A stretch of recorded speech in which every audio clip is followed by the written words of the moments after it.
J'ai toujours aimé les animaux, transmettre mon savoir et le dessin. Je ne suis pas le plus grand dessinateur, mais je pense vous en apprendre beaucoup avec quelques petits croquis. Bienvenue dans Terradro.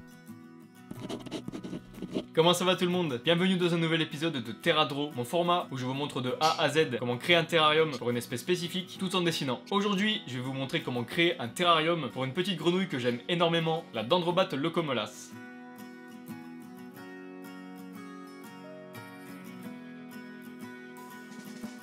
Cette espèce est très facile pour débuter, je vous la conseille énormément. Je vais d'abord vous apprendre quelques petites informations sur cette espèce et on changera ensuite de pièces pour aller dessiner et créer un terrarium pour ces petites grenouilles. La grenouille jaguar, appelée en nom latin la Dendrobat locomolas, est une grenouille qui fait partie de la famille des Dendrobatidae. Cette espèce mesure entre 2,5 et 5 cm en général et les femelles sont légèrement plus grandes que les mâles. On retrouve cette petite grenouille du Venezuela au Brésil, en Amérique du Sud. Elle vit dans les forêts tropicales humides dans les sous-bois. C'est une espèce diurne, qui veut dire qu'elle est active le jour. Il existe quelques morphes chez cette petite grenouille. Personnellement, j'ai accueilli des Dendrobat Guyana banded, qui veut dire que les motifs sur sa peau sont essentiellement des bandes, alors qu'une Puerto Ayacucho, la morphe entre guillemets classique, possède des points et des bandes. La particularité de cette Dendrobat est que dans la nature, elle possède une toxine qui s'appelle la batrachotoxine, qui la rend vénéneuse. Ses couleurs très vives préviennent les prédateurs pour leur faire comprendre qu'il ne faut pas la manger, sinon ils pourraient être tout simplement intoxiqués. En captivité, elles ne sont pas du tout toxiques, leur toxine provient de leur alimentation dans la nature, qui sont en général de petits arthropodes, et de fourmis, qui sont eux-mêmes toxiques. En captivité, elles perdent cette toxine car leur régime alimentaire n'est pas du tout le même que dans la nature. On leur donnera généralement de la drosophile qui sont de petits moucherons aptères, des microgrillons, des bruges de haricots et des détritivores comme des colomboles et des cloportes tropicaux. Cette petite grenouille a une longévité assez basse qui peut aller de 4 à 7 ans en captivité. Maintenant que cette petite présentation sur les Dendrobat locomolas a été faite, je vous propose d'aller directement dans ma chambre. Comme ça je vous expliquerai pourquoi j'ai pris ce type de terrarium, pourquoi j'ai choisi ce matériel d'éclairage ou encore pourquoi j'ai choisi ces plantes. Allez, venez avec moi, on a un terrarium à créer.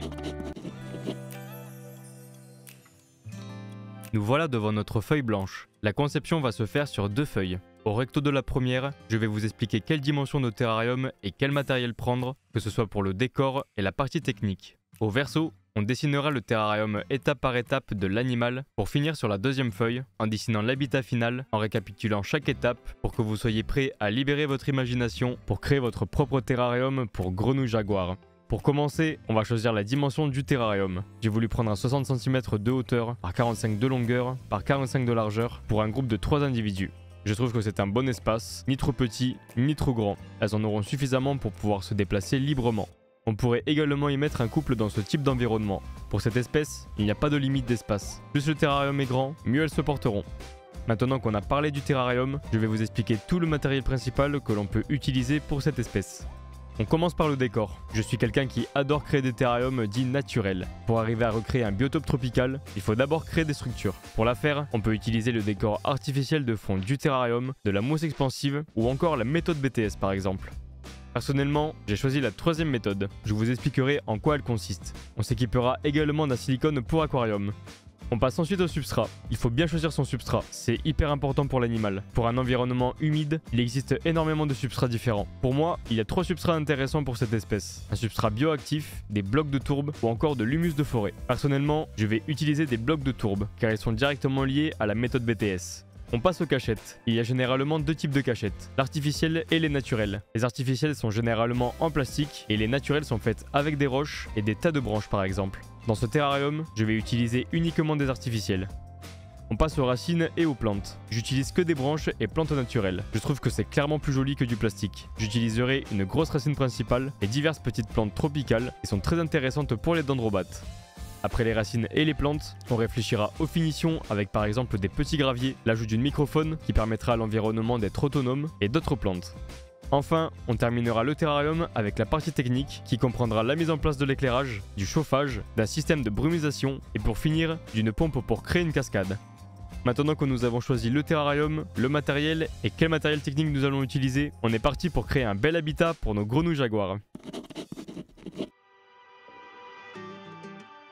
On est parti pour la première étape, la création du décor par la méthode BTS. Cette méthode consiste à utiliser uniquement des blocs de tourbe soft. On les coupe, on applique du silicone sur l'une des deux faces et on les colle sur les vitres pour créer la structure désirée. Après avoir fait ça, il faudra VAP 3 à 4 fois par jour les blocs pour qu'ils puissent s'imbiber et ainsi créer un système de trop plein d'eau dans le fond du terrarium. Car j'ai voulu créer un petit espace aquatique. J'ai voulu façonner un décor de fond qui ne prend pas totalement les vitres arrière et latérales pour qu'on puisse vraiment observer la démarcation de l'habitat et également observer les animaux à la vitre gauche et à la vitre droite. Dans la partie aquatique, j'ai placé une petite pompe qui fera office de future cascade. Ça rajoutera un certain esthétisme dans l'habitat. On passe à l'étape du substrat. Vu que j'ai utilisé la méthode BTS, notre substrat est donc tout simplement de la tourbe compressée qui sera imbibée une fois vaporisée pour qu'elle puisse être toujours humide. Ces blocs sont très intéressants pour la pousse des futures plantes. C'est donc un très bon substrat pour un terrarium de dendrobates. Pour la partie aquatique, j'ai opté pour des petits graviers qui rajouteront une texture calcaire pour les animaux. On arrive ensuite aux cachettes. Pour ces petites grenouilles, il faut minimum 2 cachettes dans le terrarium. J'ai opté pour une petite noix de coco qui sera placée au premier plan et une boîte de ponte qui sera placée en arrière-plan du terrarium. Au fur et à mesure que les futures plantes pousseront, elles créeront d'autres cachettes qui seront elles naturelles. Quatrième étape, les racines et les plantes. Pour recréer un habitat tropical, il est important de mettre en évidence un bon nombre de feuillages et branchages. Pour les racines, j'ai voulu en utiliser une grande qui sera la base du décor. Pour les plantes, j'ai opté pour des bromeliacées, qui sont des plantes très intéressantes pour les dendrobates. Elles peuvent servir de lieu de ponte car le feuillage retient un fond d'eau à la base de celle-ci. J'ai rajouté une plante grimpante qui est du Ficus pumila qui tapissera à terme tout le décor de fond. Et pour terminer, de la salvinia qui est une lentille d'eau qui rajoutera de la végétation à la partie aquatique. Je suis très content du look que le terrarium a. Vu que personnellement c'était mon premier terrarium naturel tropical, je me suis dit que c'est un bon début. On arrive à l'étape 5 pour les finitions. Pour rendre le décor encore plus naturel, j'ai voulu tapisser la partie au sol de mousse vivante et rajouter un élément très important dans un environnement tropical, de la microfaune. Cette microfaune pourra se nourrir des déjections des animaux et des plantes. Elle sera également un très bon complément d'alimentation. J'ai alors rajouté des petits cloportes tropicaux et des colomboles. Voilà un peu les différentes couleurs que les plantes possèdent. Je trouve important de rajouter des touches de couleurs, vu que le décor possédera principalement des tons de vert. La fabrication du décor est maintenant terminée. Maintenant, nous allons passer à l'étape la plus importante en dehors d'avoir un beau terrarium, la partie technique. C'est grâce à elle que votre animal sera en bonne santé ou non. Je ne néglige jamais le matériel. Je fais en sorte d'acheter le meilleur, même si c'est plus cher, pour avoir une qualité quasiment irréprochable. J'en parlerai dans une prochaine vidéo, mais beaucoup de gens tuent leurs animaux malgré eux à cause du matériel, sachez-le. On commence par l'éclairage. Pour la grenouille jaguar, il est très important d'utiliser un bon éclairage LED pour dans un premier temps créer un cycle jour-nuit qui est vital pour la santé mentale d'un animal diurne. Si elle n'a pas de cycle, son état général sera grandement impacté. C'est comme si nous étions exposés la plupart du temps à un temps très nuageux sans avoir de soleil. Pour l'éclairage LED, j'ai opté pour une rampe de 30 cm de chez TerraLED, qui est une superbe marque d'éclairage horticole. Cette LED favorisera également la croissance des plantes avec un très bon spectre lumineux. C'est vraiment le top. Une programmation de 12 heures d'éclairage par jour est pour moi optimale pour que l'animal ait un bon rythme. La grenouille jaguar est un animal diurne qui vit dans les sous-bois, donc qui est exposé partiellement aux rayons du soleil. C'est pourquoi je vous incite fortement à utiliser un éclairage UVB pour votre groupe de dendrobates leucomelas. Il faut utiliser un éclairage à faible dose d'UV. Personnellement, j'utilise un éclairage Repti System de la zone 1 de Ferguson, qui est donc pour les animaux crépusculaires, nocturnes ou encore qui côtoient très peu les rayons du soleil. L'indice UV de cette zone est entre 0 et 1,4, ce qui est parfait pour ce type d'espèce. Ne vous en faites pas, on parlera également des UVB plus en détail dans une prochaine vidéo. J'ai programmé l'éclairage UVB de 8h à 10h du matin et de 17h à 20h. Il n'est pas obligé d'éclairer des cycles de 12 heures d'UVB pour cette grenouille. Je vous conseille de vous acheter un UV mètre que je n'ai moi-même pas encore pour vérifier si l'éclairage crée des UV, car on dit qu'il faut en général changer le tube une fois par an. Vu que j'ai deux types d'éclairage, j'ai voulu placer la rampe LED à l'arrière du terrarium et la rampe UV au premier plan du terrarium sur la grille faisant office de couvercle de l'habitat. Après avoir installé l'éclairage, on passe au chauffage. C'est une grenouille qu'on retrouve dans des zones chaudes et humides. Pour pouvoir chauffer l'habitat, j'utilise un tapis chauffant de 35 watts de la marque Lucky Reptile que je trouve vraiment efficace pour atteindre des bonnes températures.